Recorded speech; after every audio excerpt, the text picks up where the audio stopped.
important for women to broaden their career options. It's good for skill development, and I think that women can bring a lot of ideas and innovation to the workplace. My name is Robin Stout. I'm 32 years old, and I'm an instrumentation and process control student at Fleming College. I'm most proud of coming back to college at 32. It was a very, very scary decision to make. It was really, really tough, but it's absolutely paid off. I am a previous college graduate. I have graduated before, but right now it's nice to finally feel like I'm where I'm supposed to be and I'm on the track that I'm supposed to be following. Instrumentation is basically installing, maintaining, testing, and calibrating any sort of instrument out there in manufacturing or chemical processing. I absolutely love to get in there and play and work with my hands. It's really nice to be able to go in and wire something up, turn around, program it, and then see it work. I've always been really into problem solving, so I like to be able to identify a problem and then kind of fiddle until I can figure it out. I knew that I wanted to go into the trades, and coming into instrumentation, it was a little scary. I wasn't 100% sure when I started exactly what it was going to entail, but now that I'm here, it's been exceptionally rewarding. I feel it's helped me build my confidence. It's helped me feel that I'm more capable. I am absolutely proud to be in STEAM. It's really nice to go to work wearing work boots and safety glasses. It's super fulfilling. I feel like I'm working alongside all of the boys. As women, we bring a lot to the technology sector. Ideas, emotions, innovation. So it's really important to me that we reach an equilibrium between men and women. For me to be a woman in STEM, it feels like I've accomplished something. Throughout my career, I wouldn't say people have told me I can't do something, but sometimes they've assumed I wouldn't do something, but I wanted to, and to be able to break through barriers like that I think is really important. So my name is Alicia. I just turned 23 and I am an environmental engineer in training. So I graduated from Carleton with my Bachelor's of Environmental Engineering, and I'm working for a local company in Peterborough called Cambium as an environmental engineering technician. My parents were a big inspiration for me. My mom is in the manufacturing industry, which is a very male-dominated industry, and she was the one who really inspired me that I can do anything I set my mind to, and not to be influenced by others, to just do what really inspires me. When I was 13, I loved math and science, and all my friends really liked art. I was never really into art, but I tried it. But math and science was my true calling, and just even if your friends are doing something, they're interested in art and you're not, try new things, but also be true to yourself and don't feel like you have to be influenced by everyone. I would say my biggest accomplishment is achieving my Bachelor's of Engineering. I struggled a lot through my 4 years at school. It was tough, lots of hard classes in the science and math side of things, but I really, I focused and, maybe gave up some social aspects of my life to get through my Bachelor's of Engineering. My favorite part is just the diversity. I get to be on so many different construction sites and so many different field assessment reports. Every day is different. There's no, oh, this is what you're going to do the rest of your life. It's so diverse and it's a great career. So being a woman in STEAM means being a confident and independent woman that has a good career and can take care of themselves. Hi, my name is Jamie Ward. I'm 33 years old and I am in the pre-apprenticeship carpentry program at Fleming College. I've grown up around carpenters, and it's always been something I was really interested in. And then I started kind of getting this obsession with watching home renovation shows, to be honest. But when you see other girls doing it on TV, it kind of pushes you to realize you can do it yourself. Even though I knew I could do it myself, but I think it was the extra push I like the design, like being able to be creative and design your own things and get to see what you build. My favorite part of the job would be working with my hands and getting to build stuff. It's rewarding to see what you can actually physically do yourself. I think it's good to get into the trades because it's something that there's always going to be a need for it. It's a good stable job with a good income, and it's a rewarding experience getting to work with your hands and create things. Being a woman in STEAM, it presents a lot of challenges and it's very rewarding. So hi, my name is Stephanie Johnson. I'm 24 years old. I just graduated from Trent University with my master's degree in science and in specific mathematics. My favorite part about being in math is probably telling people that I'm in math. Their reactions are always my favorite because it's not something they would expect when they ask me what I do. My other favorite thing would be like when you're working for so long on a specific topic or problem for days or weeks, and then finally something just clicks, and it's just like the best feeling ever because it's kind of like, oh, well, why didn't I fully understand that way before? Girls who think that they're bad at math, I think they need to clear their brain and just look at math differently, because math has this stigma around it that if you don't understand it at the very beginning, people think that they're bad at it. But I was bad at math in elementary school. I would sit around my kitchen table and cry when my brothers would explain it to me, but I have my master's in math. It really just takes time to understand it, and when you actually get to understand it, you'll see how beautiful of a thing it really is. Like, it's not just numbers on a page that are useless and you're never gonna use it in your life. It's actually really useful, and it's amazing how it all comes together. Being a woman in STEAM, it presents a lot of challenges, but it presents you the right to choose a career or a path to study that you want to study or you want to pursue, and not just something that you think you should do because you're a woman. And it's like very rewarding being a woman in this kind of position.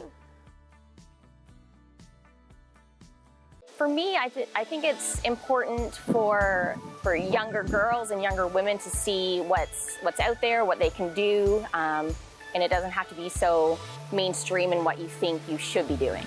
So hi, my name's Robin Adamson Agostino. I'm 42, and I'm a pre-apprentice carpentry student at Fleming College. I really like the hands-on. I love using my hands, working with my hands, especially with wood. That's why I've gone kind of this route. When I was in high school, I took carpentry tech programs, and I did really well in carpentry. My dad's a carpenter, my brother does it, and I did not follow in their footsteps, and I went off a different direction, wishing I had have done that 20 years ago. But I've always had my hands in doing stuff like that, and things at my own house. I love carpentry. There's a few things. I like the variety of what jobs will come up and what things you have to do. It's not monotonous. There's a whole bunch of different things. Every day is different. I like that you can be indoors and outdoors because I love being outside. So I like the fact that you get to do both. I'm not sitting at a desk because I don't want to do that. Love working with my hands and the tools. So a few things I like about it. I'm proud that I've taken this program. I've had great support. And like I'll keep saying, I should have done it 20 years ago, but I'm proud that I'm doing it now, and I'm in it, I'm excited, and I'm doing well. So it's fun, it's good.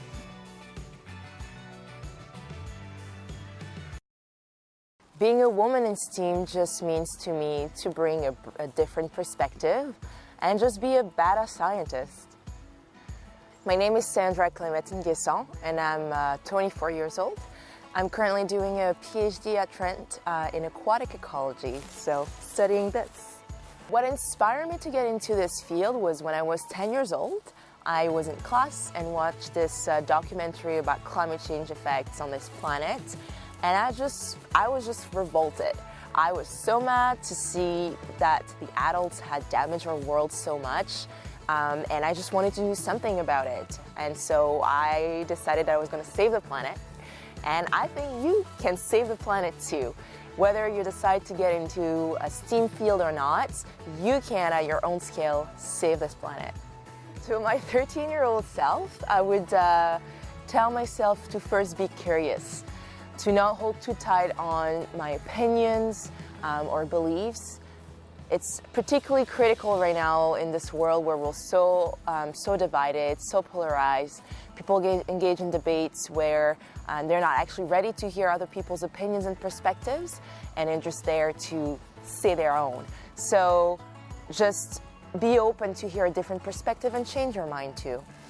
The second advice would be to experience, to be flexible, and to be ready to do different things. It's okay if you don't know what you want to do, but by learning from all these different experiences, you will learn skills that will be transferable across disciplines. I just love the fact that I do so many different things. Every day is so different. I'm not bored. I do field and lab work. I'm in my office and do lab analysis using softwares. I get to write. I get to give presentations with other scientists and also communicate with the broader audience, non-specialists. I get to teach undergraduate courses. I get to travel. It's the same thing. I just love the diversity of it. So what I'm most proud of accomplishing is just to do things that I love with my full heart and to challenge myself. Challenging the way I think, challenging to think critically, challenging my creativity, challenging what I think my limits are.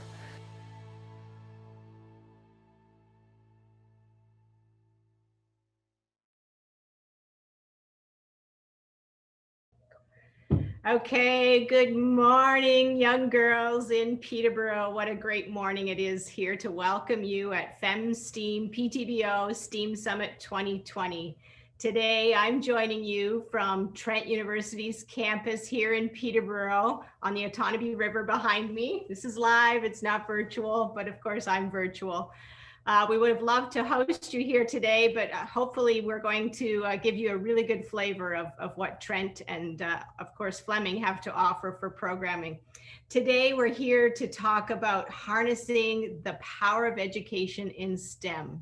So we're going to talk about STEM and STEAM.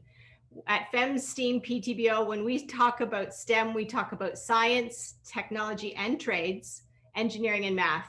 And we believe that STEAM is so important because we need to put those subjects together with the creativity and curiosity which is fostered in the arts. So that's where we are going to harness STEAM and the power of girls and the power for your future. Today, we hope to help break down some barriers. We don't want you giving up on subjects like science and math. These are very important subjects. And girls are really good at these subjects. And we want to be here for you for the next few years to make sure you don't give up on those subjects. We believe that with the right instruction and the right mentors and role models, we can help you build your confidence and reach your full potential. That's what we're here to do today. So I myself am a graduate from Trent University. I have a Bachelor of Science in Mathematics. So it's really great to be back here today. I've led a very rich and rewarding career because of the strong foundation that I've had in an education in STEM. And I want to share some of that success with you. My motto in life is, if you can see me, you can be me. So that's what we're here to do today. We believe that young women need to see themselves in non-traditional careers and career paths to see themselves pursuing a similar pathway. If you don't see a female welder or a female engineer around you, you might not think that's a pathway for you. So we're going to fix that. Today, you're going to get to see women at various stages in their education and their careers, all the way up to the Nobel Prize in Physics. You will get to see how STEM is opening doors of opportunity in women's lives to help them reach heights they never imagined. Our goal today is to inspire you to stay engaged with science and math, keeping all of the doors open for a future career so you can realize your full potential. All you need today is an open mind and a bit of curiosity as we take you to meet some amazing role models in STEM. And before we do that, I'm going to turn things over to one of my co-founders, Dawn Hennessy.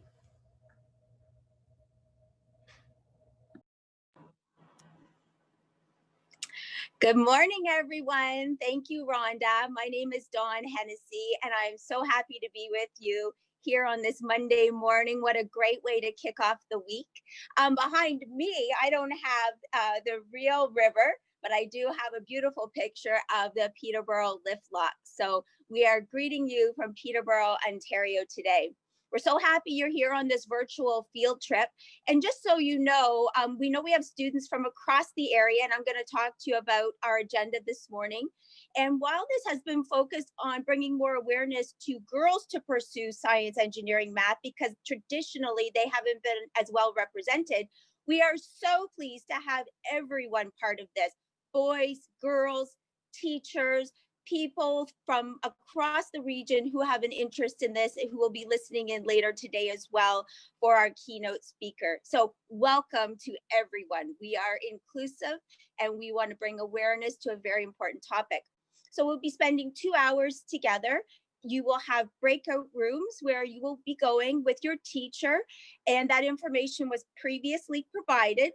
If you are using the Zoom browser, you may need to open another window, teachers, and copy and paste the link in. Or if you can manage to do it in another way, please do so, as you may already know how to engage in breakout rooms. So we're delighted that you're here today. If you have any trouble coming and going from breakout rooms, not to worry, just stay in this main window and we will be back to you with the main part of the programming. We have so many great participants, the role models, Dr. Donna Strickland, who's a Nobel Prize winner, and we're just so delighted to provide you content from Trent and Fleming in the Innovation Cluster as well. And lastly, like I said, we do have about 2+ hours together, and we will have a break in between so you can have a little recess, grab a snack, stretch your legs, and be ready for the final portion of the morning. So with that, I will say thank you for joining us, and I will turn it over to my colleague, Sophie, for more remarks. Thank you. Sophie, over to you. Hi, everyone. I'm hoping you can hear me. I'm Sophie Andreu. Welcome, grade 7 and 8, males, females, genders. Welcome, welcome, welcome to STEAM PTBO. No, STEAM Summit PTBO by FemSTEAM PTBO. I'm Sophie Andreu. I'm one of the 3 wise women who founded FemSTEM PTBO. I have an undergrad in computer science from the University of Toronto, way back when you used cards to program, and I won't even get into that right now. And then I have my engineering from the University of Toronto in information systems. I just delighted you're all here. So students, we have a question for you. What does being in FemSTEAM mean to you? And we want to know. So we want you to listen throughout the next hour and 45 minutes that we're together to our speaker, to our role models as to what FemSTEAM means to them. And then we have a challenge for you. We're going to ask you to go to our website, femsteamptbo.com, before December 2nd. I want you to create a video from 1 to 2 minutes and upload it. And we're going to be sharing that with the world. We're going to choose 10 of you. And I think I'm going to change it to males and females, not just females to enter. I'm going to make it all gender, because if I can hear from the chats, why am I here? Well, as any gender, what does it mean to you, FemSTEAM PTBO? So I'm gonna make that adjustment. And thank you very much. So we're gonna come back and talk to you a little bit about our mentorship program in a moment.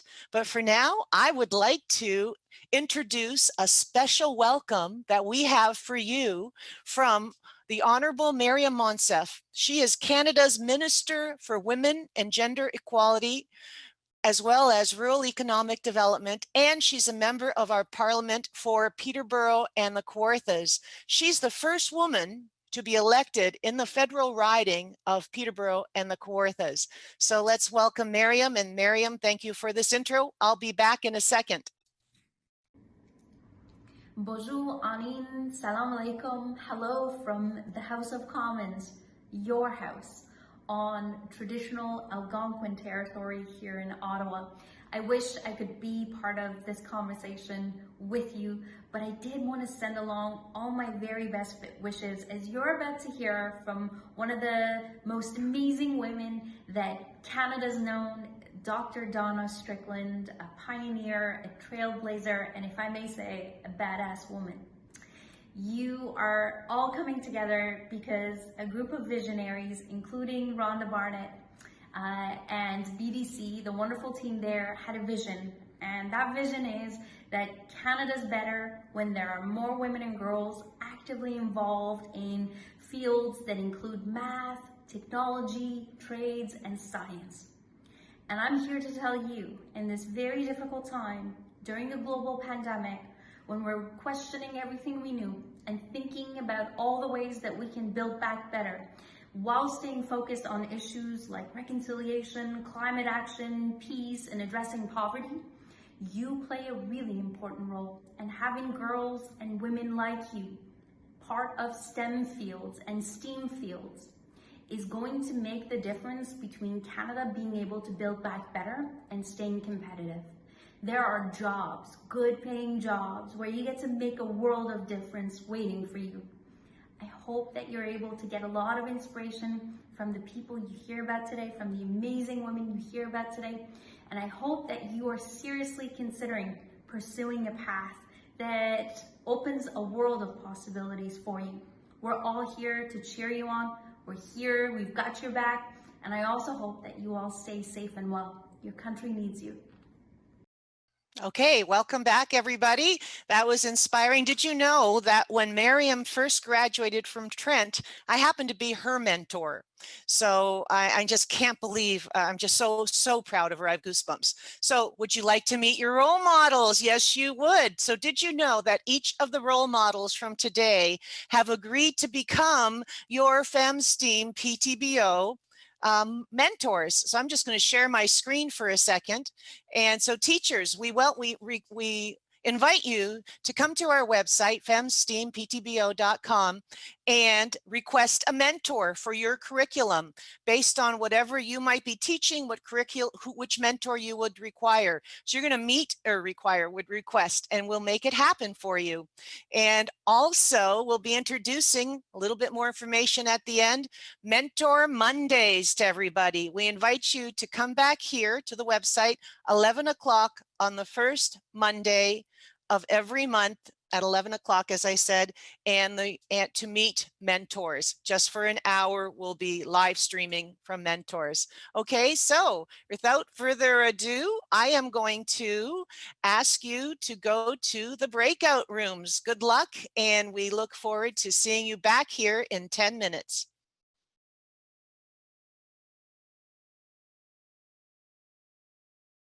Hi, everybody. Hi, Evangeline. We're just going to wait for a few more people to join the room and then we'll get started. But in the essence of time, I want to make sure that we're able to ask lots of questions because I'm sure you're all interested in Sandra. So maybe we'll get started now just so that we have time to actually ask Sandra lots of questions for you. So Sandra's here with us. I'm sure that you all had the opportunity to watch her video, but just in case you didn't, I think what we'll start off with is asking Sandra to tell us a little bit about herself. All right. Hello, everyone. It's nice to see you on it. Seems like a couple of you really like animes. So I'm Sandra Clement-Nguesson. I'm a PhD student currently at Trent University, and I'm studying fish and insect larvae pee by specifically looking at the nutrient content of that pee in streams and lakes. So I study streams as close as Jackson Creek, and then I can go all the way to London and northwestern Ontario. That's pretty much it about me. Very cool. Thank you, Sandra. So the next question that I wanted to ask you, because you chose Trent, was why did you decide to go to Trent? What made you want to go there? So this was a last minute, really unexpected opportunity. I didn't know trends before I got this opportunity, before I got reached out by my current supervisor. And I originally wanted to go to the States, wanted to go to Berkeley in California. And as some opportunities there were not working out, I received this one. And I was like, okay, let's try this out. It's going to be with water, which is what I'm really into. And I'm very happy I got to experience this and choose this non-intuitive option for me, because I've always lived in big cities. So it was new for me to come live in Peterborough, which is for me a town. But I've really, really come to enjoy it, and Peterborough really grew on me. So I'm very happy to be here. Oh, that's awesome, and good to hear that it grew on you. And we're surrounded by water, so perfect Exactly. place to be, right? So the next question that I have is, do you see a lot of diversity in your chosen career path? That's a question. Okay, so it depends on where you look at. If you're looking at the student body from a gender lens, then actually, specifically in my program at Trent, there's more women than men. So there's a lot of women. Of course, it depends on the university and depends on the specific field. So fish ecology, for example, you tend to have more men than women in general. And that's the case also for maybe neuroscience or things like, I know there's wolf research being involved. So there's usually more men than women, but other parts of biology, sometimes you have maybe equal balance or more women than men. But then the difference comes when you get to the professor stage, where all of a sudden you have a lot more men than women. And of course, I'm not even mentioning non-binary people, which are basically non-existent almost at the professor level. And so, what happens is, I forgot what's the term for it, but there's kind of like leaky pipe, what we call. You have a lot of grad students who are women who don't end up becoming professors for various reasons. And so that's the part where we still have to work on. And I think there's also issues with the hiring process, and biases involved when people hire new professors. From an ethnic perspective, it is not diverse at any stage, whether it's students or professor. And that's especially the case in my field in ecology and evolution. Another thing is, so if you think about ethnic perspective in Canada, it's not diverse, but also if you think about different parts of the world represented at the big table, when we have conferences and when we talk about research and all that, it's often Western countries, specifically North America and Europe, that are represented. And so countries in Africa and Asia, in South America, are a lot less represented. So these are all areas that are still, they still have room for improvement a lot, for more inclusion and diversity. That's a great answer, and I'm hoping that by you participating in this today, maybe that will make some change, right? That's what this event is all about today. So we're really happy that you're here.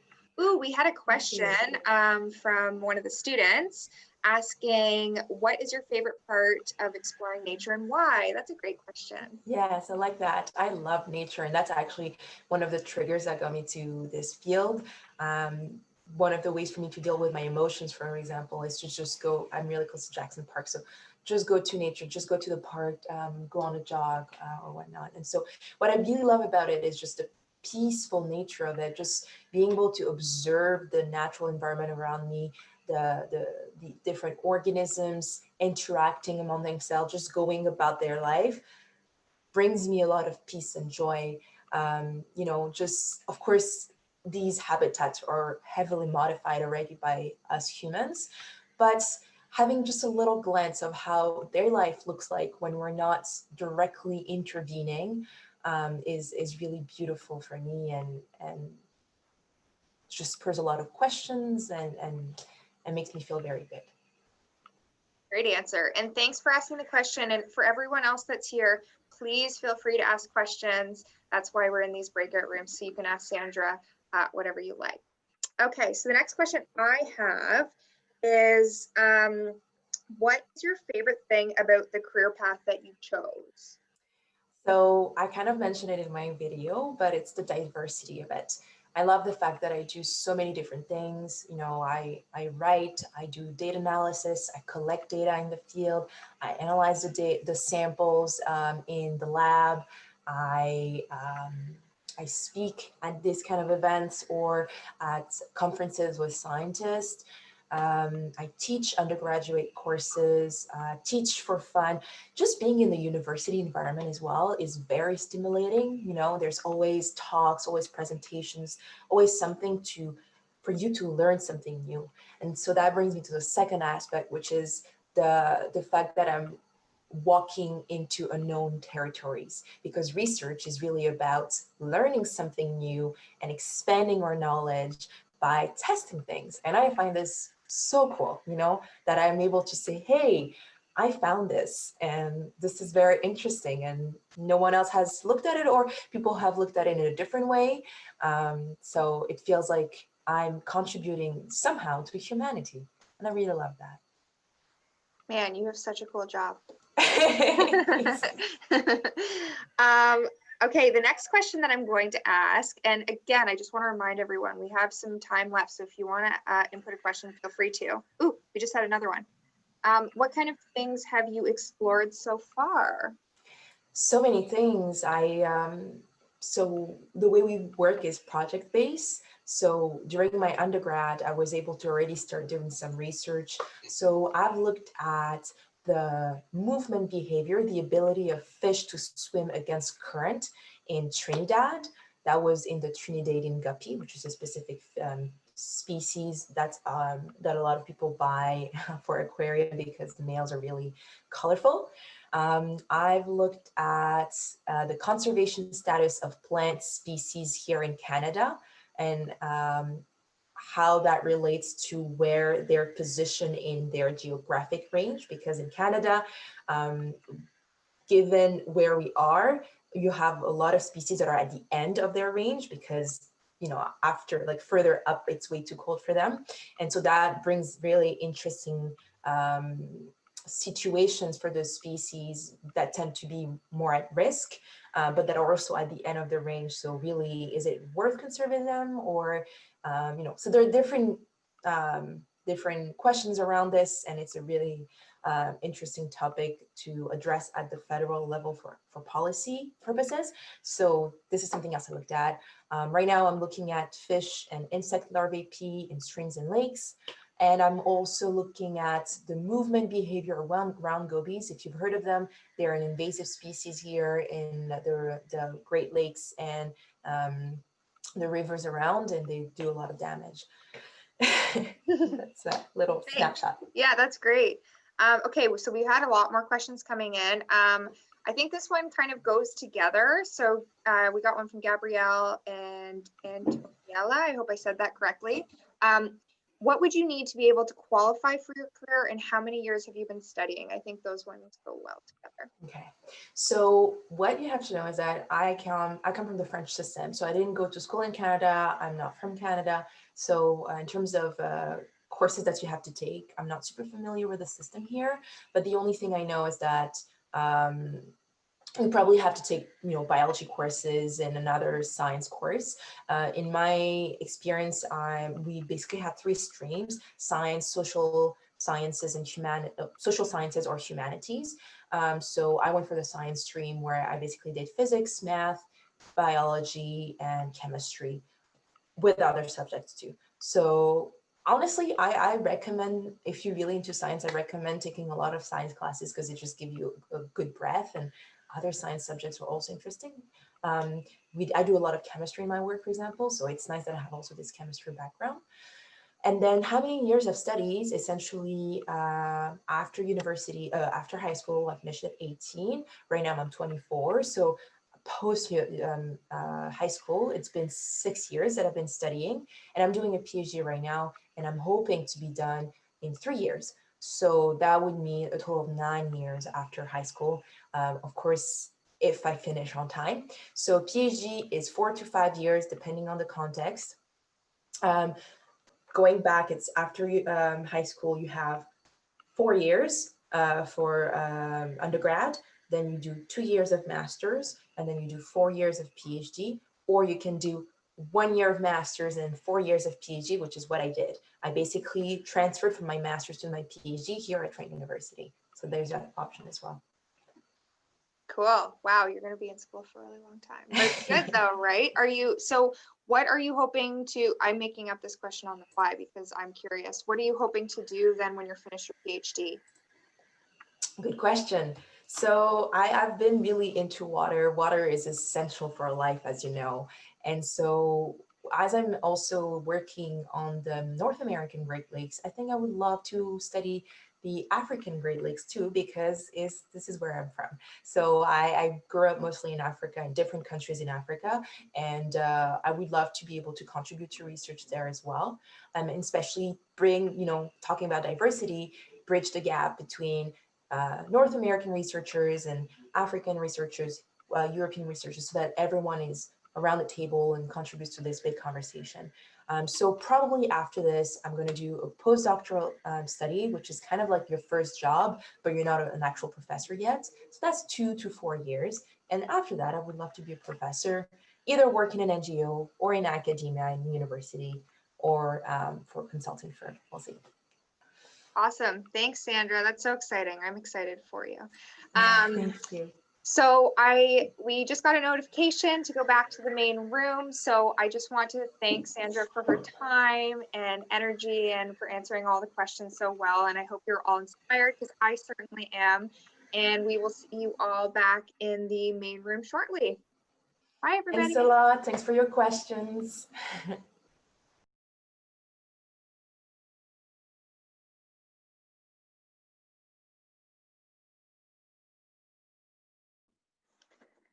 Hi, everyone, and welcome back. I hope that you enjoyed your breakout room session with those inspiring role models. My name is Rose Terry, and I work at the Innovation Cluster. And for those of you that don't know about the Innovation Cluster, we are very excited to partner with FemSTEAM to bring you this awesome event. And I actually wish that an event like this existed years ago when I was your age. So for those of you that don't know about the Innovation Cluster, we are a not-for-profit organization that supports innovation and technology startups and innovative entrepreneurs to pursue their dreams. So in the future, if you are ever thinking about starting your own business, you could come to us. And we have 2 really cool programs that I wanted to tell you about today that are making a difference for women in STEM and social innovation, as well as young entrepreneurs. So the first one that I wanted to tell you about is called our Women Breaking Barriers program.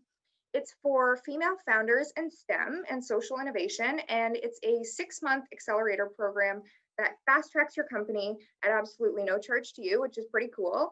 And it takes you through workshops, expert advice, group collaboration, and industry connections, all things that are very needed at the startup stage when you're first starting out with your business.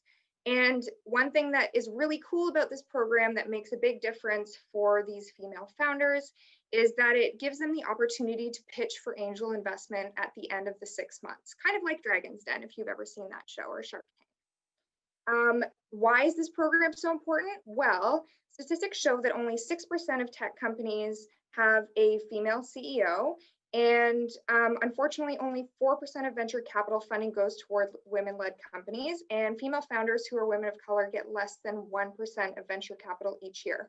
So we are aiming to increase these numbers, and we have some awesome women in our cohort. The second program that I want to tell you about today is called Fast Start, and it's for young entrepreneurs between the ages of 18 to 29. And it's so that you can explore entrepreneurship as a career path if that's something that you would like to do. We have some really cool programs that you could participate in through that program. One called Pitch It, where you get to pitch your awesome idea and you have the chance to win some cash.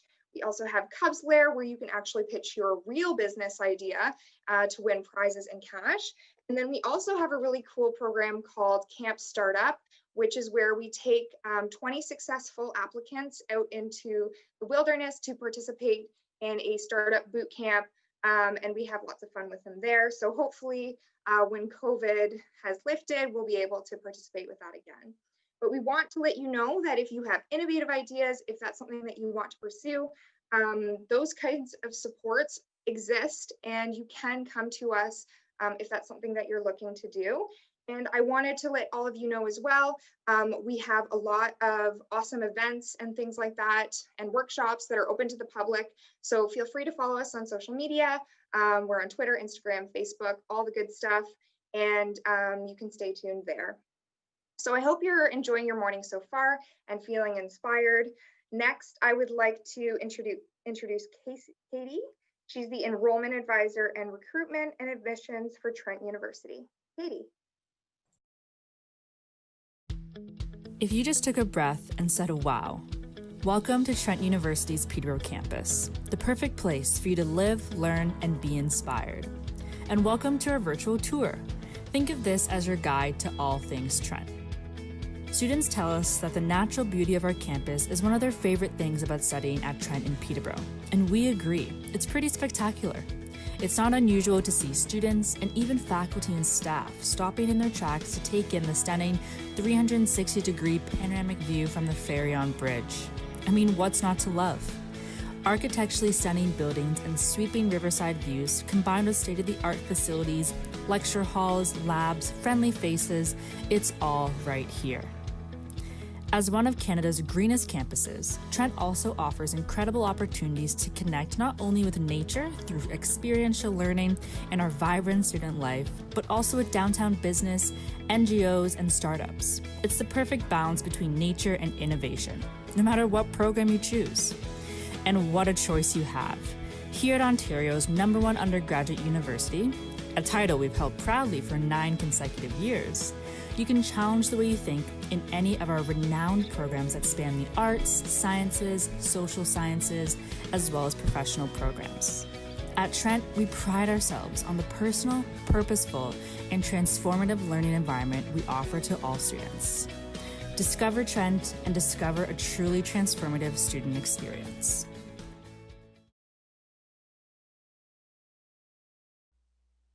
Awesome. So that gives you a little bit of a taste here at Trent University. Again, my name is Katie. I'm an enrollment advisor at Trent University. I work out of our Durham GTA campus, and I am a proud Trent grad ×2. I did my Bachelor of Arts in English Literature at Trent, and then I did a postgraduate certificate in marketing.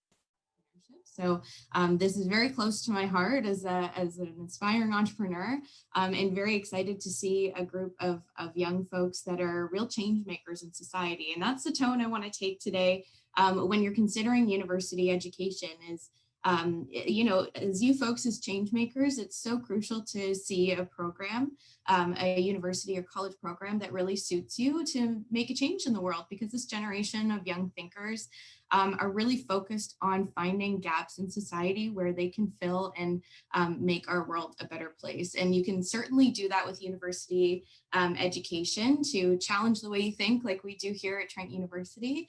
And there's lots to offer you here in terms of skills and knowledge and education at Trent.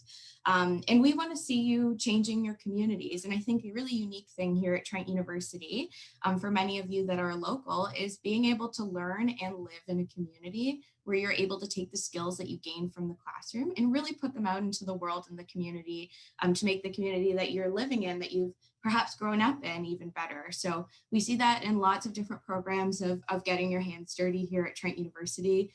Plenty of opportunities here at Ontario's #1 undergraduate university, which is a title we've held proudly, by the way, for 10 consecutive years. So lots of opportunities that you'll want to sort of dive into a little bit as you're researching throughout these few years. And it's really great to get a good start on considering those programs that might complement those different professions that you might be looking to get into. So some programs that we offer that may be really exciting to you from your different areas that might be of interest. We offer a really incredible nursing program here on campus. And here we offer experiential learning in every single one of our programs. Now, what does that mean? That means getting your hands dirty. That means getting experience while you're still in the classroom so that once you graduate, you're fully prepared for the career that you're focusing in. So in our nursing program, you actually get to be in our simulation lab, which is Canada's very first certified or accredited simulation lab here on campus, which is really exciting. So, you know, our mannequins that we have on campus that you'll be able to deal with, do anything that a human can do. I won't go into the gory details, but it's a really fantastic area to live, to learn in here at Trent University. We also offer a really incredible forensics program. So those of you who may enjoy a little bit of CSI in the evenings, our forensic program is a really, really fantastic one. And we're also building a new forensic facility, a training facility that has lots of really, really cool stuff that's incorporated in it, including a new forensic analysis garage where students can focus on forensic analysis of vehicles, which is really cool. So taking samples from vehicles to piece together those crimes, which is really exciting. We offer a chemical engineering program that may also sort of pique your interest, which is a dual degree program, which means you get 2 degrees out of just 4 years. So normally you get 1 degree out of those 4 years, but our chemical engineering program is really unique in that way, where you're making the most of your time. And it's a study abroad opportunity as well. So if you've ever wanted to study in England, that may be a really cool program to look at. And then we offer plenty of programs beyond that as well. We have nearly 100 programs for you to choose from, ranging in all of those special topics that'll really help prepare you beyond graduation. I think one of the big ones here at Trent University that we're very, very proud of is, of course, environmental sciences. I mean, who could blame us with that campus that we're on, 1,500 acres in size, of being able to live and learn in your sort of natural laboratory for environmental sciences and ecology is a really, really fantastic opportunity. But there's lots of opportunities to incorporate your interests. And I strongly encourage, as you're researching universities, see how you can mix and match those programs to create that perfect degree and that perfect career path that's right for you. You know, you may want to incorporate law and environmental sciences, or you may want to incorporate philosophy and computer sciences to sort of look at these different possibilities and these different career paths that we see that are changing all over the world. And when it comes to finding, you know, the school that's right for you, the academics is a super, super important piece, but also you're looking to stay connected to that campus environment, because the way a campus feels for you is so important when you're making the decision on a university that's the ideal fit. And I think you'll definitely find that, as you saw in our little video there of our Peterborough campus. It's such an incredible, breathtaking place to be. Or here at our Durham campus as well, and that really close-knit community that you're getting at both of our campuses. Some of you, most of you may be local, so you might not be interested in residence, but who knows, there are lots of students that do decide to live in residence. Even though they've sort of grown up or live locally. We have lots of opportunities for you living in residences, our college residences, with different choice and room styles and everything like that. And you're guaranteed your spot in residence in your first year, which is really fantastic too. When it comes to money, that is a very, very important piece, because your university education is an investment, right? So we want to make sure that you're rewarded for your academic endeavors, you're rewarded for your hard work. And we certainly reward students here at Trent University for their hard work. We are #1 in Canada for scholarships and bursaries for the past 20 years. So I think that really proves how fantastic we are and rewarding students for that hard work that they do. Whenever students come up to me and they ask, well, how hard do I need to work? Really, Katie, like, how hard do I need to work? When it comes to admissions, of course, we want you to work super, super hard and make sure that you meet your admissions average, the average to get into a particular program. But truly, if it's a secret between you and I, you're going to want to work as hard as you can, because it certainly pays off here at Trent University. In any university that you look at, you're going to want to look at scholarships and bursaries. And here at Trent University, we offer an entrance scholarship. What does that mean? Well, when you come to university with a particular average, you're automatically awarded that some money for your average coming in. So I like to say to students, it definitely pays off to work hard. It certainly pays off. You're going to want to work as hard as you can to sort of get up to that scholarship range that you're really interested in. And who knows, it could be paying for most of your university education, which tends to be something that's, like I said, it's an investment. So it tends to be a cost for students for sure. And I certainly recommend that you come and visit us since we may be local for many of you. Come tour our campus. Our campus tours are now open, so we're doing socially distanced tours. You can experience it all and slowly start to get a feeling. I know it may feel very far in the future, but I assure you, I remember when I was in your place, it comes really, really quickly. So you want to, tour the campuses as much as you can. Come see us, step foot on a university campus and start breathing the air, and stepping foot on campus, see how it feels, see how the sort of collegiate environment feels to you, because that's really important when you're getting prepared for your post-secondary education. And I encourage you to explore not only programs here at Trent University. I certainly want to get you to explore a ton of programs here that we offer at Trent University and lots of opportunities here. But get started on, researching some universities in these early times now. Compare the programs. There's a website called ontariouniversities.ca where you can, I like to say to students, it's like comparing iPhones, but instead of iPhones, you're comparing your academic programs from different institutions. So, maybe this one offers an internship that'll really help me in the future. Maybe this offers an opportunity abroad. You can compare them side by side to see which one's the perfect fit for you.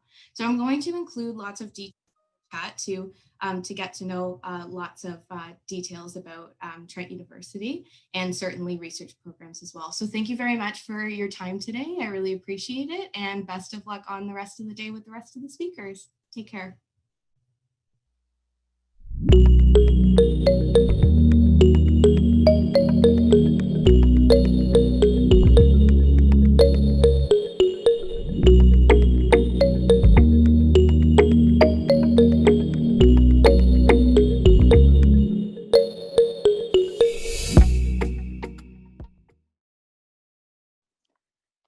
Hi everyone, and welcome back from the break. I hope you all had a fantastic break and that you're ready to get into some more fun with FemSTEAM PTBO. I would like to introduce next Pam Stoneham, the Dean of Technology and Trades at Fleming College. But first, we have a message from Maureen Adamson, the president of Fleming College. Take a look.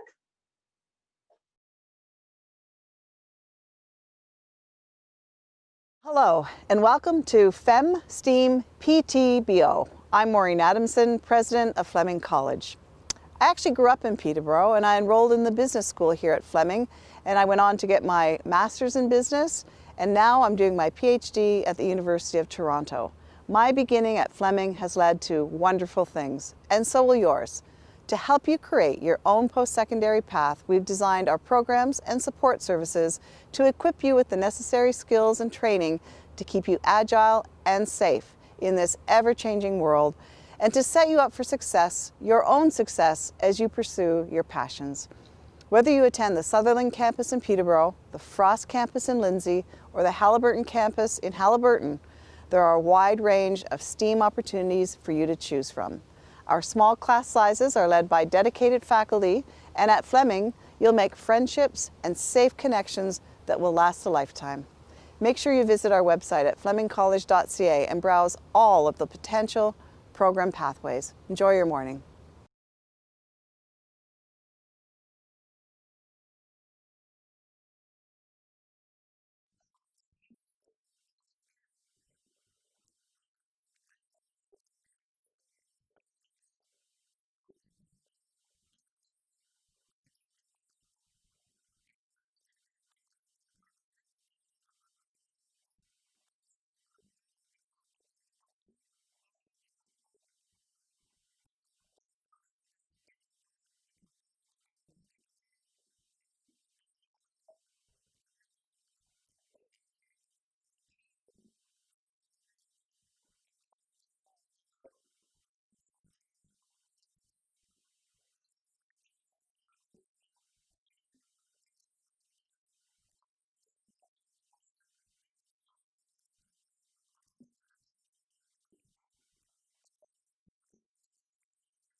So I'm not sure if you can hear me now, but I'm going to just carry on and say we're so proud at Fleming College. And as I pointed out in the videos, there's lots of opportunity to study science, engineering, and technology. Sorry. And what happens at Fleming College is that you get to learn with your hands. It's a lot applied learning, but as we have seen in many incidences, it'll be a mix of some classroom activity and shop activity, and that's what makes it so exciting. I think that you've had a great day. You have a great day in front of you. For those of you that have had any technical difficulties with the breakout rooms, FemSTEAM Peterborough is setting up Mentor Mondays, and the women that have been available from our carpentry programs and our computer engineering programs would be happy to meet with you at another time if you didn't get a chance to ask questions. So enjoy your day. I know that you have a very exciting with the keynote speaker. She's fabulous. So take care. Thanks a lot.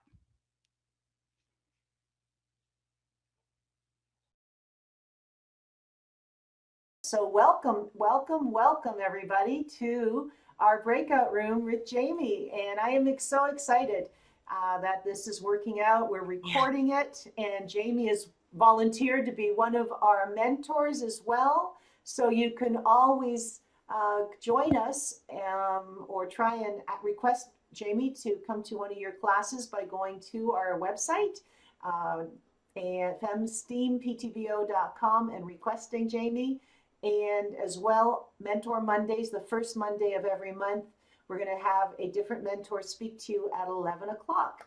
And we won't be jumping around, so there won't be any mix-up as to which room to be in. It'll just be one room. Okay? So Jamie, you have some questions that the students have put forward to us ahead of time. And would you care to share? Yeah, so I'm trying to remember them all, but no, I have not taught any students carpentry. I am just learning it myself. I'm in my first year of carpentry apprenticeship program at Fleming.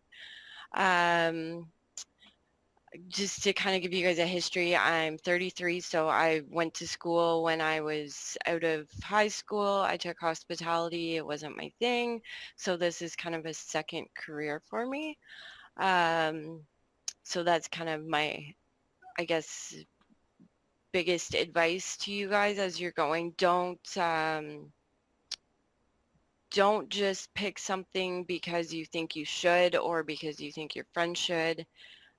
Take the time to actually figure out what you enjoy doing and go from there. Carpentry has been something I've always enjoyed, and I don't know, I kind of went with the crowd when I was younger, so it's kind of taken me a bit of time to get here, but if you guys can figure it out when you're younger, that's probably a lot easier than trying to start again.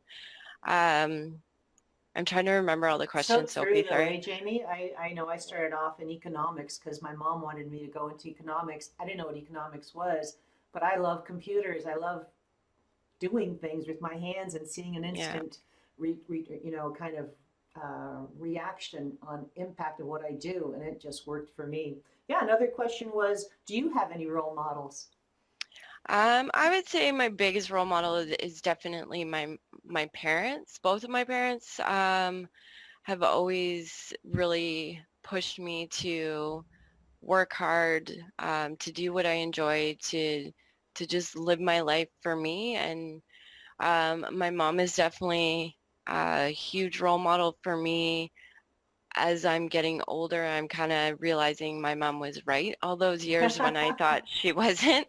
And she's now retired, but she's actually trying new things. And it's just kind of nice to see that it doesn't matter what age you are or who you are, you can always try something new and you can fail at it, but it doesn't matter as long as you try and you put your best effort forward. Absolutely. And it's interesting. You start off saying your mom. I start off saying my mom. Yeah, she was, anytime I'd have an issue when I was just overwhelmed in my world. Because when I started off in my world, it was all guys and myself. Yeah. And not that that mattered. That's not why I would have issues. But I would call her, and she was always my rock, my sounding board. What do you know what they meant by is light light? I wonder if that was meant for Dr. Our keynote speaker. I bet you, because the laser, that must be, yeah. So what you're now in postgraduate school, and you're likely, are there many different genders? Are you a minority, and how is it for you? So yeah, the program that I'm in started with 19 people. I think we're down to 16 now. There's 3 girls, and the rest are guys. But it is nice to see women out there. To give you guys another piece of my history, I also worked for CN Railway. So I also worked in another male-dominated industry, but it's great. It's wonderful. It's nothing to be scared of or nervous about. Like, I don't know. It's definitely just something you need to do, and not let who you think should be working there dictate what you're doing. Agreed. So what do you hope to do when you graduate? Yeah, so I'm kind of struggling with this one, but I ultimately would like to do like renovations, but I'm kind of, I don't know. I'm still kind of struggling with where I'm exactly gonna go, which I need to figure out soon because I'm almost done school. But yeah, I would love to do renovations. I'm really interested in the design aspect of it as well. So yeah, we will see what where I end up. And it's interesting you said the design aspect of it, which is why we include A, which is art, in our STEAM. Instead of just STEM, we included A because often we're designing things. Now, my undergrad was computers, my master's was engineering, and I find I'm on design programs a lot, and transitioning that into a website or into someone's digital marketing. So this is why, and so for your design, it'll be a different type of design. It could be CAD CAM, it could be, so it's, when you say design, what do you mean? So kind of all of it. I'm definitely interested in learning more of the AutoCAD stuff. In the first year, we do some drawings and stuff, but nothing technical yet. So I am interested in getting to learn that part of it. I also, yeah, kind of all of it. Like, I also am interested in the interior design aspect of it, as well as like picking out the finishes and kind of the whole thing from start to finish. So we will see. I'm definitely interested to see if I can kind of mash it all together. Well, absolutely. Because what I find is people who are your clients or your boss, they want one-stop shopping. They don't want you to just do the engineering part or just do the home renovation part. They want you to be able to show them the vision as to the design so they can picture it, and then they want you to be able to do it, and then they, so it's you want to be able to do the whole mash it together. Haven't quite heard it put that way, but just kidding. Yeah, that's awesome. How long was your program?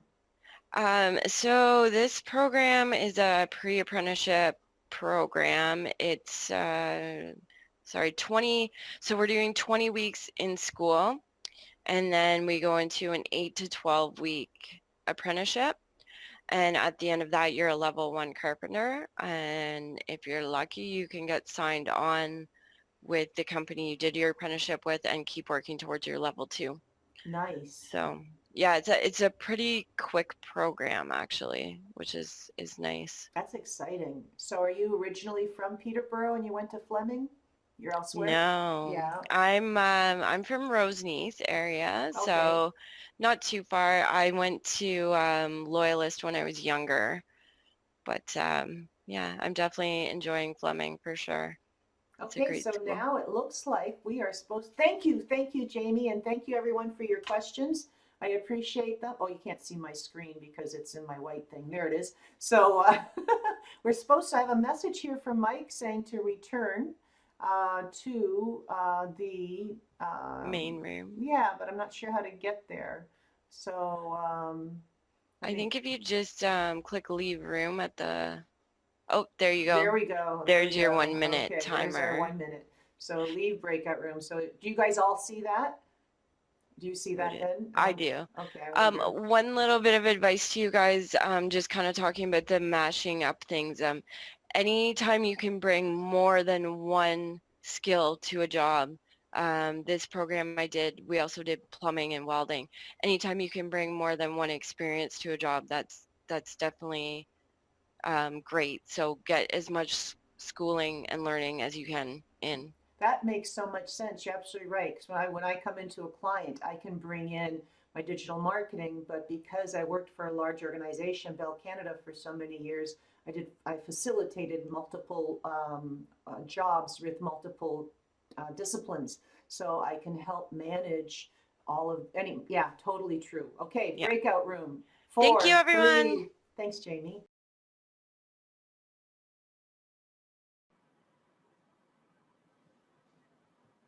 Hello, everyone. Welcome back.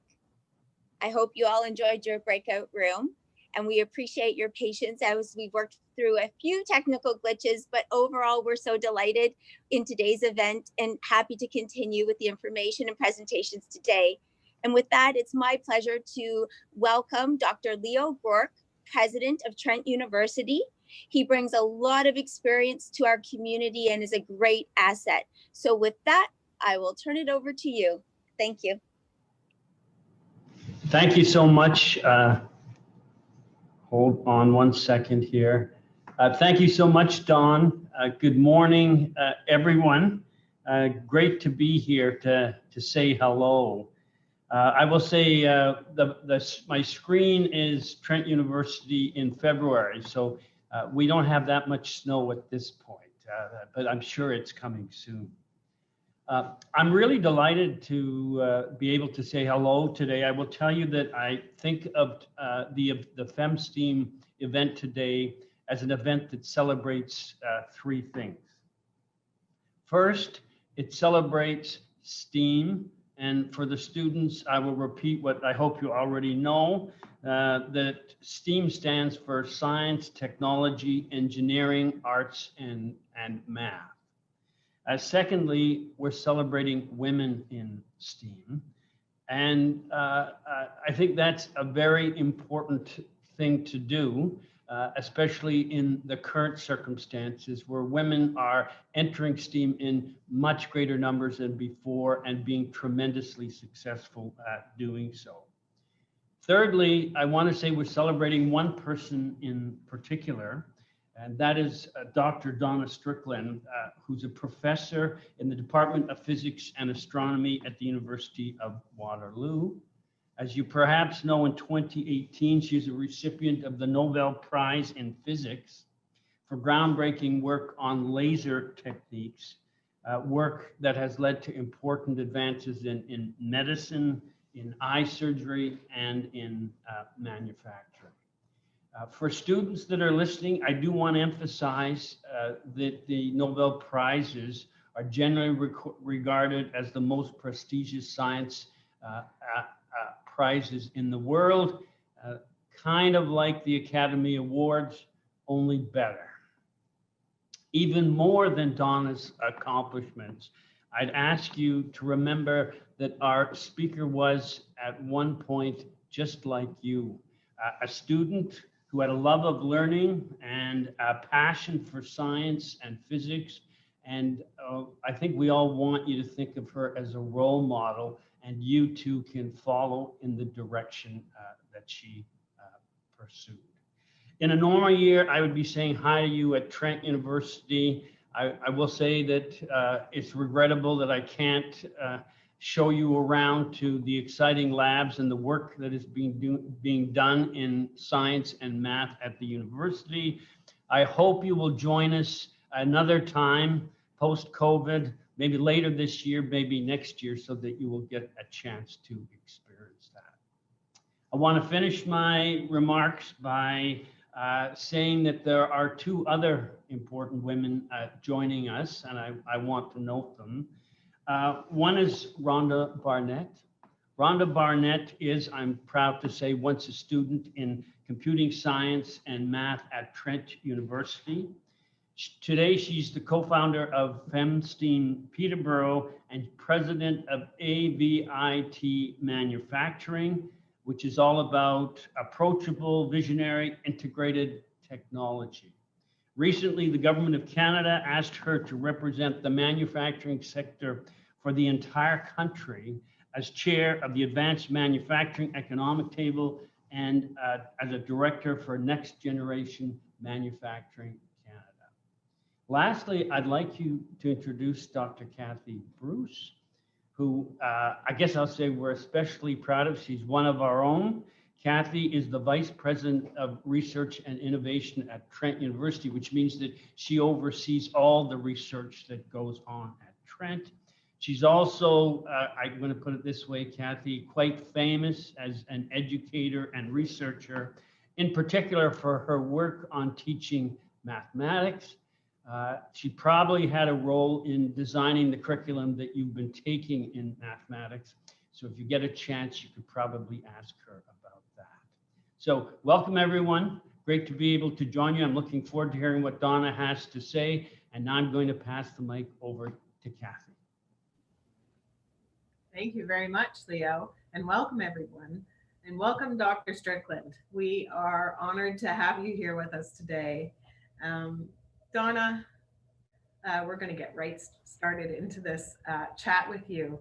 You're an optical physicist. You're an outstanding professor at the University of Waterloo. You're a Nobel laureate. But we also know that there are stories behind your success, and that's what we hope to unpack today and learn about you a bit more. And we'd like you to tell us a bit about what it has been like to be a female in the field of physics. And maybe we'd start with this. When did you realize that physics was your passion? Okay, well, I don't really know the answer to that. I do know that I was very shy and very aware that I was a nerdy little kid. And so actually in grade 11, my physics teacher, as usual, the computers were down, and so they were having to do the report cards by hand. And so we watched what they even wrote by hand into the report card. And he wrote, "Is this the beginning of a physics career?" in grade 11. And I said, "I hope not." Just because I thought, who wants to have that big neon sign? What a nerd, right? And in fact, I won then the prize for top student in grade 11 physics and had to go across the stage to get that award during a convocation ceremony. And I was just totally embarrassed by it. It was like, oh my gosh, this is just, it was hard enough for a shy kid to walk around the high school. And I just thought, how is this going to label me? And it was a real teachable moment for me because so many kids came up to me and said, wow, congratulations, that's really great. That's really great. And I thought, oh, okay. You don't think it's just so super nerdy. On the other hand, when I knew I'd go on to university, I couldn't decide between engineering and physics. I had thought about math at Waterloo, but because of my shyness, I didn't want to go where I knew so many people going, including my sister and my best friend.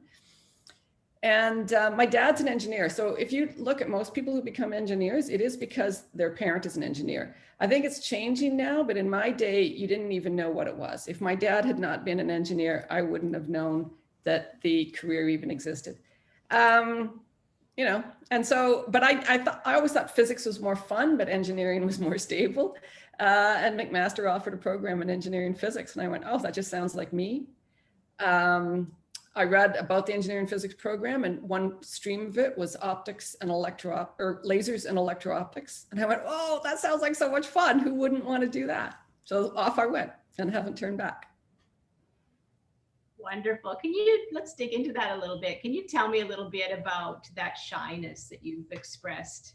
I know myself, I was very shy as well through high school and into university, and people don't believe that now.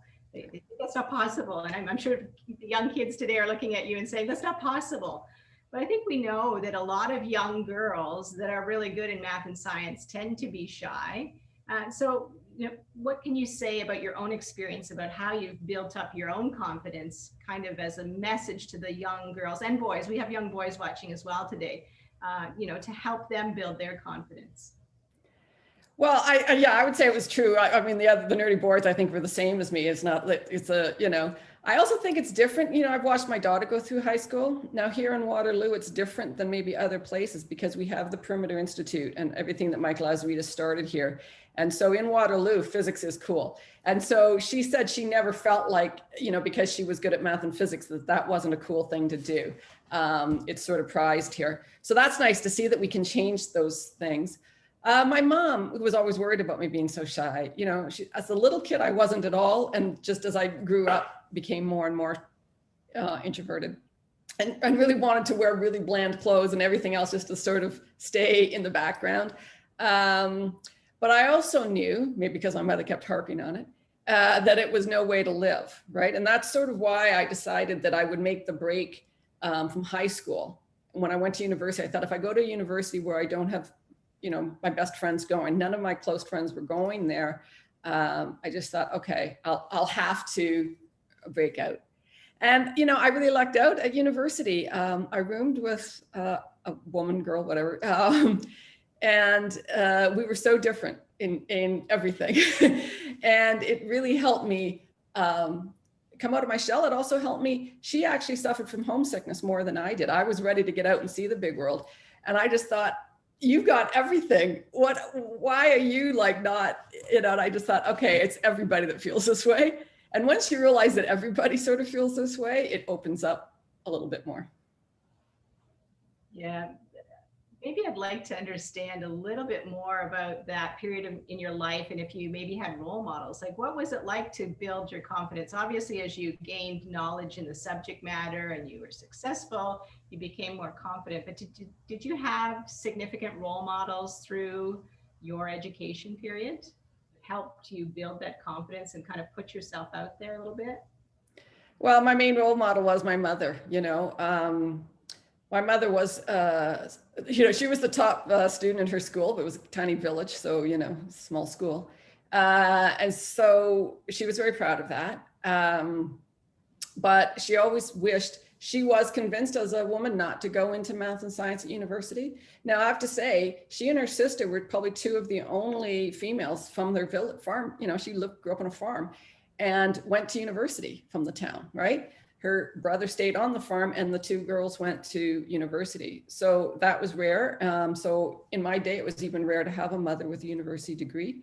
But she would always talk when I was growing up. She goes, I should have gone into math. I don't know why did people stop me from doing that. I would have been better as a math teacher than an English teacher. Blah, blah, blah. She was very good at English too. So I had that sort of role model to just don't ever let anybody else tell you what you're good at. Only really what you're good at, and just go with your own gut. So she was probably my role model. I don't remember having role models. I certainly didn't have female professors either at undergrad or grad. And I never once thought, oh, females don't do this. It never occurred to me not to do it. So you were, your professors or your teachers were male. How about your students? The students that were in your university classes, were you one of the only females in those classes as well, or was there a mix? No, I mean, there aren't a lot, but I think we were a class of sort of 18 and there were 3 of us. So I wasn't alone. I never felt like I was the only one.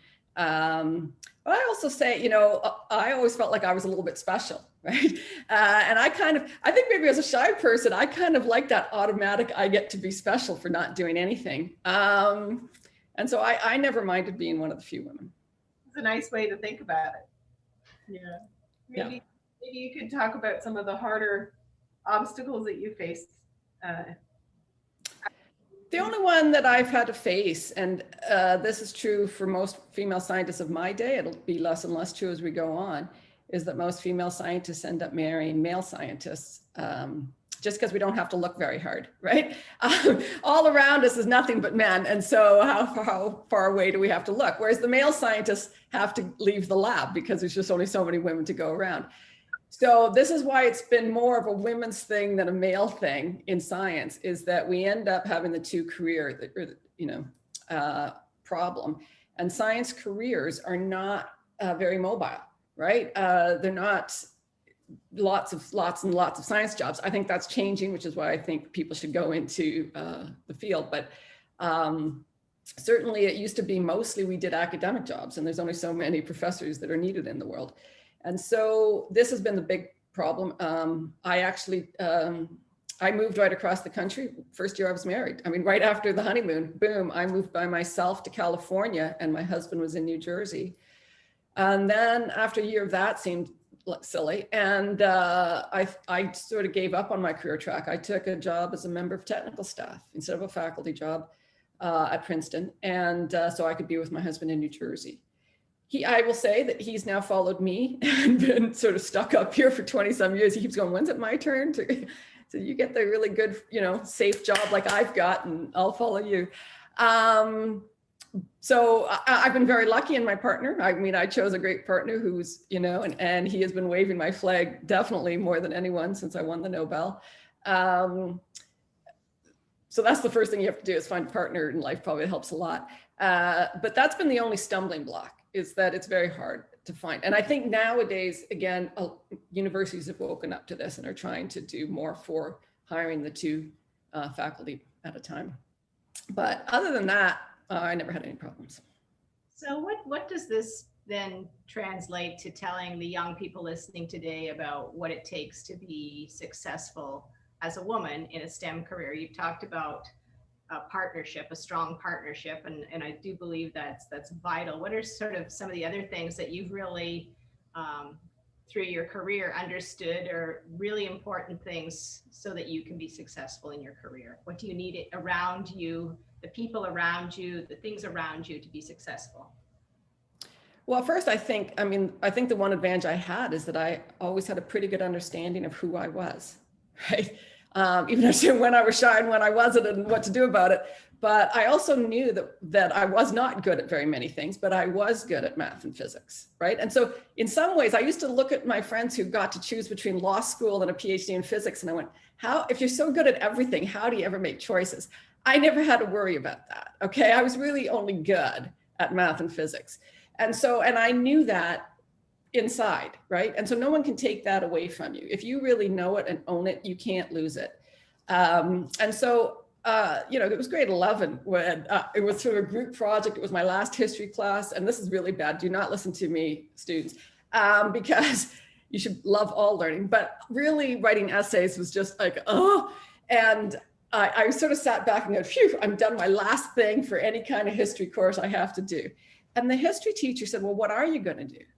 And this is grade 11 when I'm winning the physics prize. And I said, I don't know, but it's going to be in math and science. It's not going to be in history. And she's going, really? Because those are boys' subjects. Wow. And it never even occurred to me that there were girl and boys subjects. And that was the only time in high school I heard something so silly. And I just personally thought, what a silly thing to say. But you can't say that to a teacher, right? If teachers are online, they'll know that. So I turned to my male friend and said, so what's it like to be good at girls' subjects? Because I assumed, he was the person who would go into English at university. He was fantastic at essay writing, right? And it didn't occur to me that the boys got everything and we got a subset, right? I assumed if this was boys, that had to be girls. To let her know that what she had said was utterly idiotic. So to me, I think I just always had that strong sense of self. And I think that's what you need. You need to know yourself, what you are and what you aren't. On the other hand, I would say that when I'm having to make a decision, I do listen to my friends and my family. I do let them help me make the big decisions as to what I should and shouldn't do.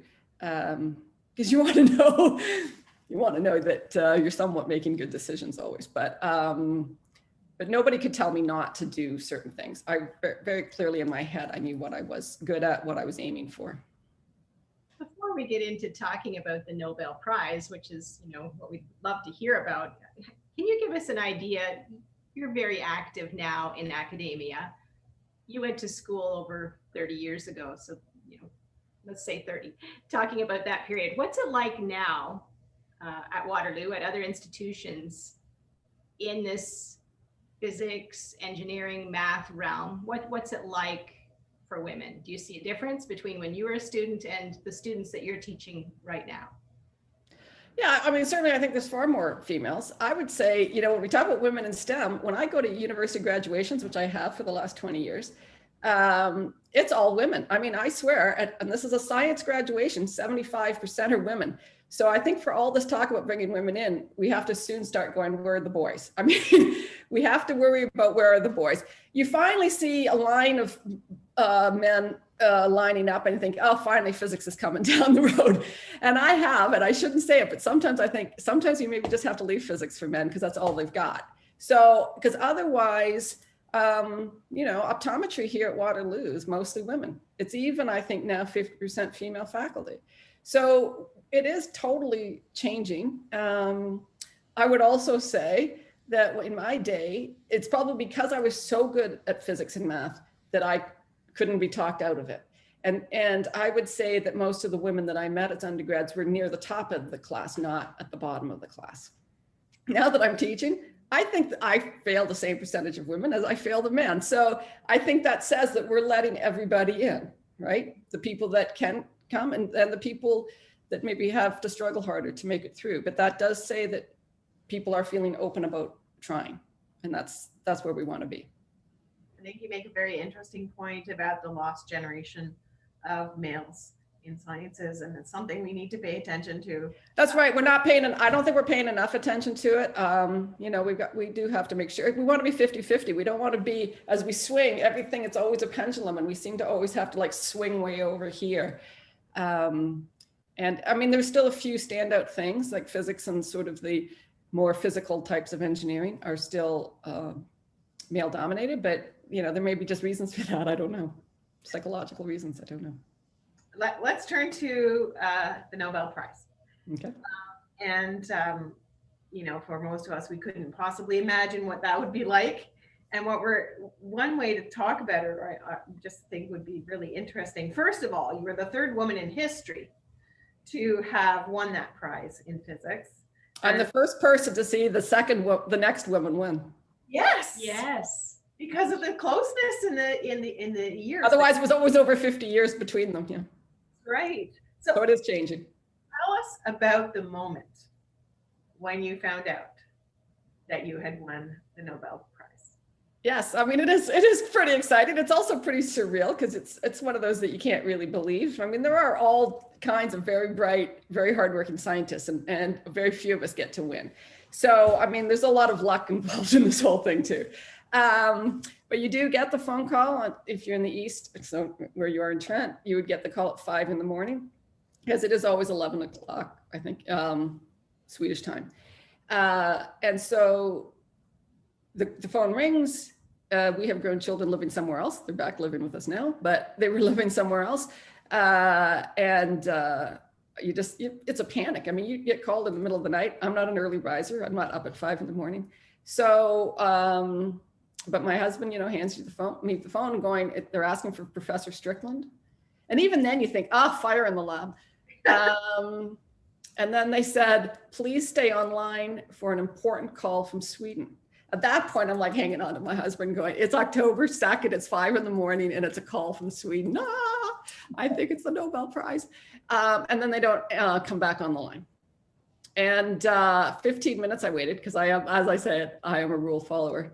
And so then I got off and I checked my iPad, and then it was an email from the Royal Swedish Academy of, you know, saying, we are trying desperately to call you, please call us. So I actually had to call Sweden.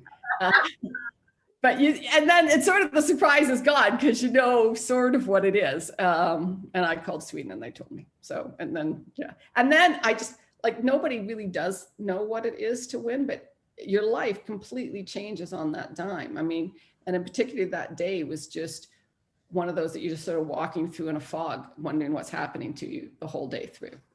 It is surreal. From getting calls from the Prime Minister, just 1,500 emails to me. My cell phone kept going. It was just crazy, crazy, crazy. Media, everything. Amazing. Wow. What was that? You have my necklace on. How did you get my necklace? You. We were going to have the young girls make this today out of some jewelry wire, but given the virtual format, that wasn't possible, but I ordered that from Sweden. Okay. To wear it. I don't have it on today. I'm wearing it for you. Thank you. You described earlier how shy you were, entering your career. So how would you gauge your confidence at this point when you've just won the Nobel Prize? What does Donna's sort of confidence scale look like, and what does it mean for Donna now to go out in the world? The Prime Minister's calling you, everybody's calling you, your life is changing, as you said. What's that like, from the human level? What's that like for you? Right. I still remember sitting, I gave a talk in London, England, and then there was a bunch of people in the audience, and young people were invited. And it was a high school girl that asked me about the imposter syndrome. And afterwards, I kind of thought, I should have just answered, you mean like right now? Like, why do you think I have the answers to all of these deep questions just because I won the Nobel Prize, right? You didn't think it a year ago. Why do you think it now? So I would actually say the imposter syndrome jumps on you even more when you win something like this. And again, it's not just a female thing.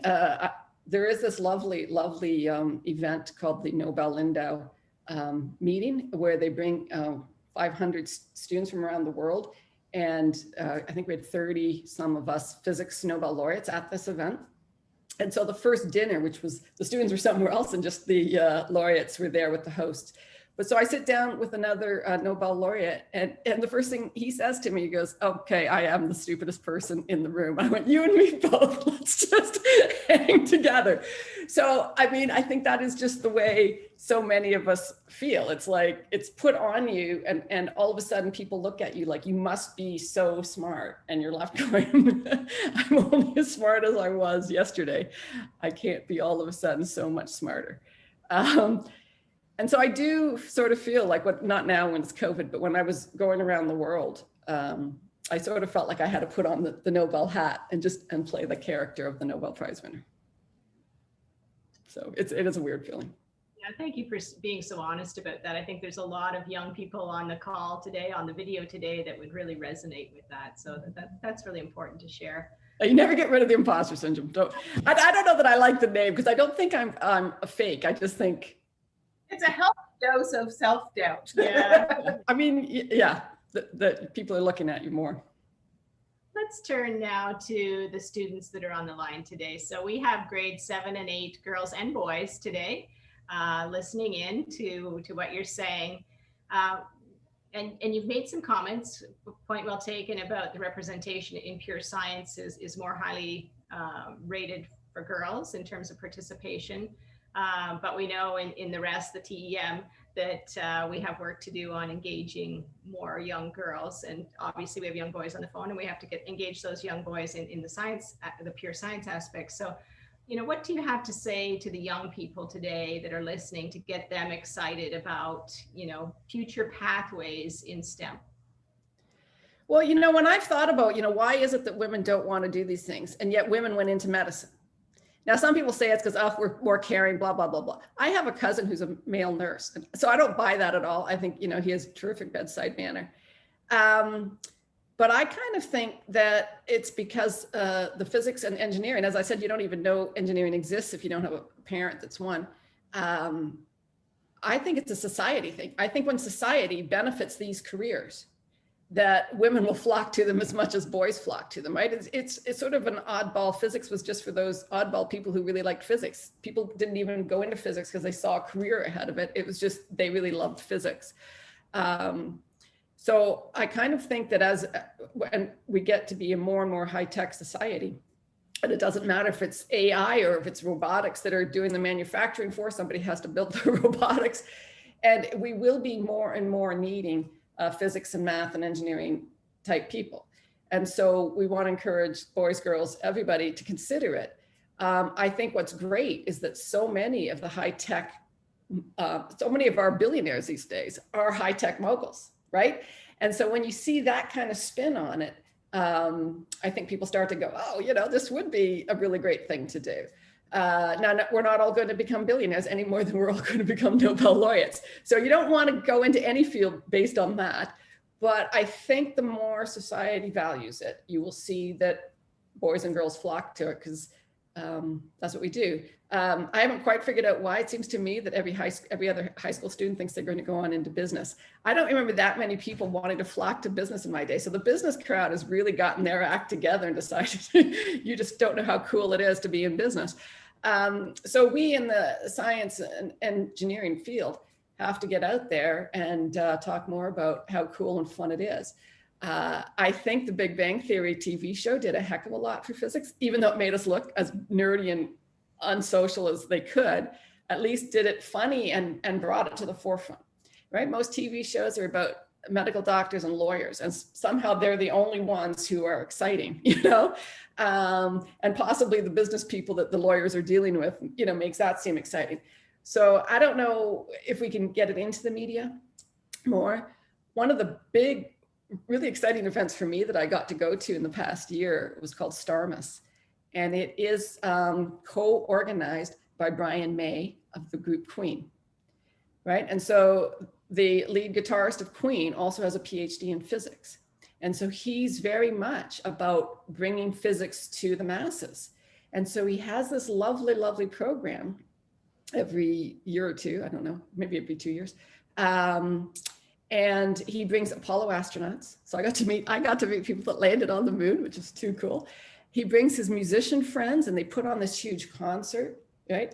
And at the end of the concert that I went to, finally Brian May comes out to sing, and they have somebody else doing the Freddie Mercury part, and they sing "We Are the Champions," and they bring up the Apollo astronauts and there's moon landing on the video behind, and it was just such a cool event.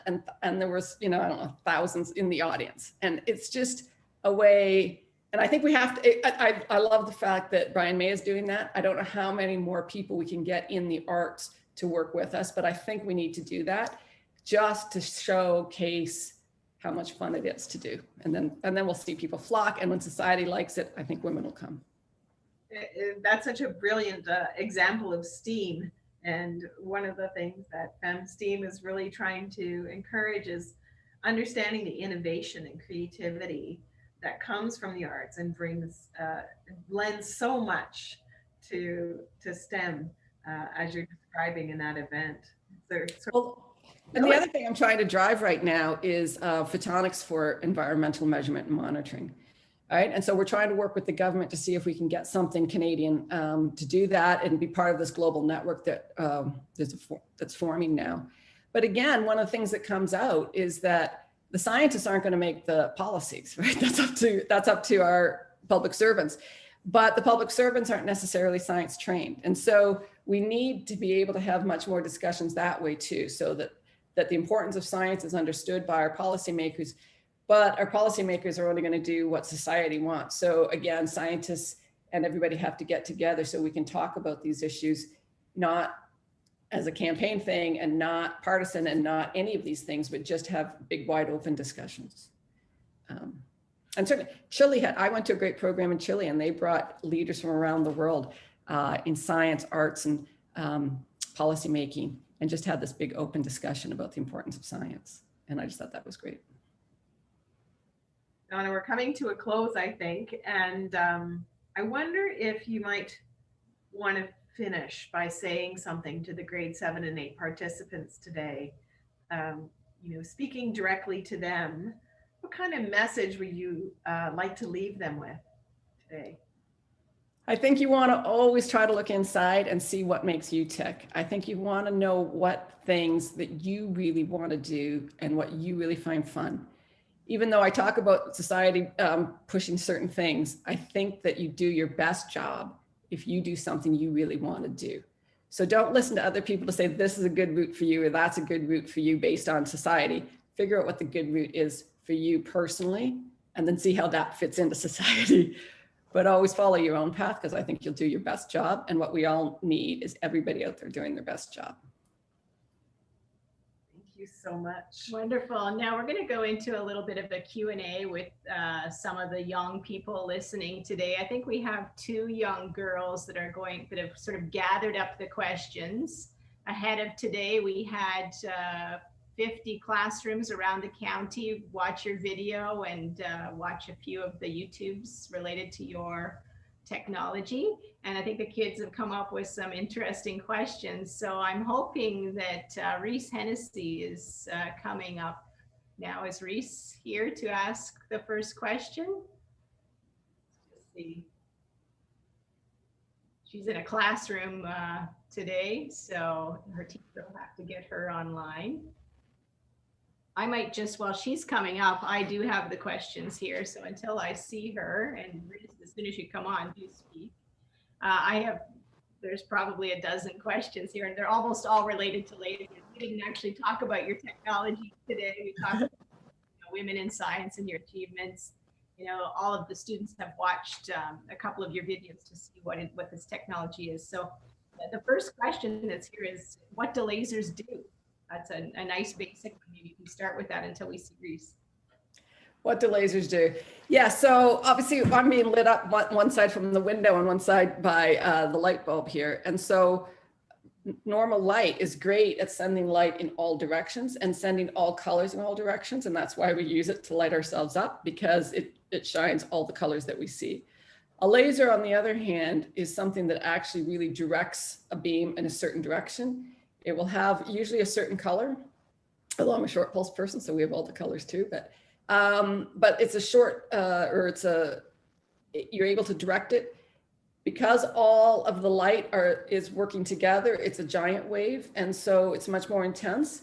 And so this is why when you use a laser pointer, and normally if I'm giving a talk, you would have this laser pointer, right? And if you have a laser pointer, you still see it even on a bright white screen. And that's because it's more intense, that one dot, than the light spread everywhere else. And so that's what a light can do. So it's used everywhere, from our scanners at the grocery store, to medical, to imaging, to military, to communications. Obviously, we would not be having these calls if laser light pulses weren't going down fibers. Every Google data center has 1 million lasers there to transmit the one piece of data to another place. The data is stored in a semiconductor, but to go from one place to the next requires lasers and optics. Thank you for that. Now, I'm not sure if we see Reese Hennessy, and we also have Georgia Durek as well from another classroom. Are either of you available yet? No, we're having some technology issues. As you can imagine, 50 classrooms around the county, all the participants. Oh, they can see Reese? Okay, Reese, can you talk? Cannot hear. Yeah, there we are. That's Georgia. We have Georgia. Okay. Hey, Georgia. Hi, my first question for you today is, what messages do you have for young girls wanting to enter STEAM? Well, I still haven't quite figured out what's not STEAM, right? I mean, I don't know what courses don't belong in STEAM. So it really just means, do you want to stay in school? And I think anybody who loves school should stay in school. I think we should try to be as educated as we can be. I think it helps society as a whole to have us educated. That doesn't mean everybody should go into university. There's also plenty of jobs in the trades that don't require it. So I think you have to just know yourself, which one makes you happy. And if you like school, stay in school. Wonderful. Now, Reese, are you available now to ask the next question? Reese Hennessy. Here she is.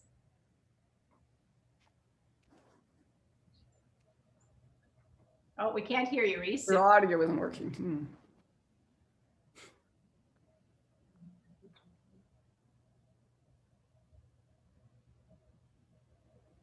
Okay, try again, Reese. No, not yet. Why don't we get Georgia to answer or ask the next question? Maybe Reese could call in on the landline if that's possible. We'll go to Georgia. Georgia, do you have another question? Thank you. My second question for you today is, would it ever be possible to create a laser that does not damage skin but can get rid of cancer cells or other bad cells that we do not want in our bodies? Well, there's a lot of work going on in that, in photodynamic therapy. And the idea is one of the others that sometimes they put in dyes that they know that the light will go to. And then the light goes there. We also direct, depending on, I mean, if it's skin cancer, then it's right there and you would direct it right there. But if it's inside the body, it goes through a fiber stent and you send the light down there. And so that's the idea, is that we want to try to put a certain dye on that would adhere to a cancer cell, but would not adhere to something else. And then we can light that up and kill it that way. Okay, excellent. Reese, you want to have one more go at it? I know it's difficult. She's in a classroom using classroom equipment.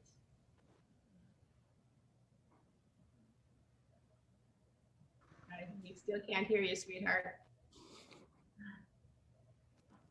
No. Okay. Georgia, maybe you'd like to ask the next couple of questions. Unfortunately, we can't hear Reese. I know she's great questions, but I think Georgia has the list as well. We've got lots of laser questions, and we still have, I think, if I can see, we still have 5 or 6 more minutes for questions. So Georgia, and if Reese, if you ever get sad, you just chime in, but we'll let Georgia ask a couple of questions until you can see if you can chime in. I actually only have one more question for you today. It's how was university for a woman pursuing STEAM? Well, you know, I didn't actually notice a problem. Like I said before, I like being special, and I never really had a problem. I went to a high school, you know, where it was the top math prize went to 3 people, and all 3 were female. And nobody said, "Isn't that weird? Isn't that odd?" So nobody in my high school ever thought it was weird that girls were good at math and physics. And when I went to university, although there were few people there, I never understood why, right? And so it didn't bother me at all to be 3, but it was 3 out of 18. There was probably 10% or 5 to 10% girls in engineering overall back then. But I never had any of my male counterparts. There was one in all of engineering, 300 engineers my year. One guy said something stupid, but otherwise everybody else treated me really well. And so I didn't notice a huge difference. I thought it was fine. But I know other people have had it hard, but I don't know whether I'm just thicker skinned than others. And so people say things and I just don't even think it's weird. But I've always had more support than anything else. So I liked it. So I'd go for it. Okay. Thanks, and thanks, Georgia, and thank you, Reese. Sorry, Reese, we couldn't get you connected. I do have a couple more laser questions that the kids sent in, so I will ask those. Okay. Asked here. How do you make a laser connection from one mirror to another? Oh, you do need 2 mirrors. A lot of people think that because the acronym has stimulated emission in it, that it's all about the stimulated emission. It's not. You actually do need 2 mirrors and have the light bounce back and forth and back and forth and back and forth. Partly to get more and more and more gain, partly to help with the direction going back and forth and back and forth. But it is something called laser modes that we set up. And the light is a wave. And so it's the same as if you're doing a skipping rope and trying to see different waves on your skipping rope. Only the ones, if you're holding onto the rope, that have a null right there and something in between, only those wavelengths can exist. And a laser is all about making sure only those certain wavelengths exist. And so that's why the light has to go back and forth and back and forth. Now the light has to come out. So one of the mirrors is always not 100% perfect reflector. It's always got a little bit, 1 to 3% that leaks out. And that's the light that comes out of the laser. Wow. So I have one final question before we go to wrap things up.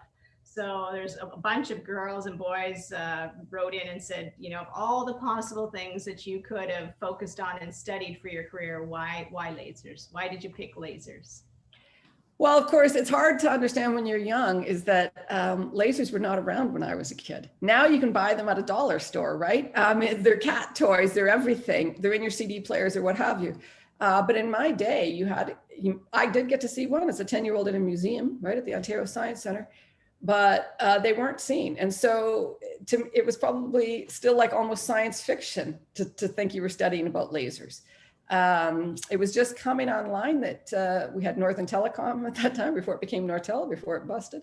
And they were just starting in the fiber business of doing lasers for fiber communications. So it was really a brand new, exciting field. And so it was sort of the Wild West of science in a way. So why not do it?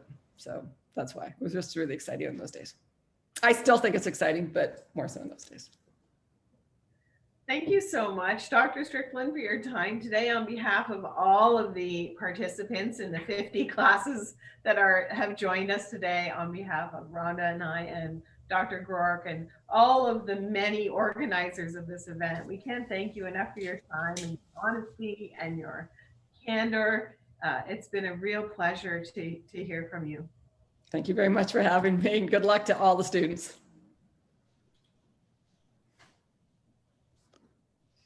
Now I think that we're going to have Sophie and Dawn, Sophie and Dawn, come on.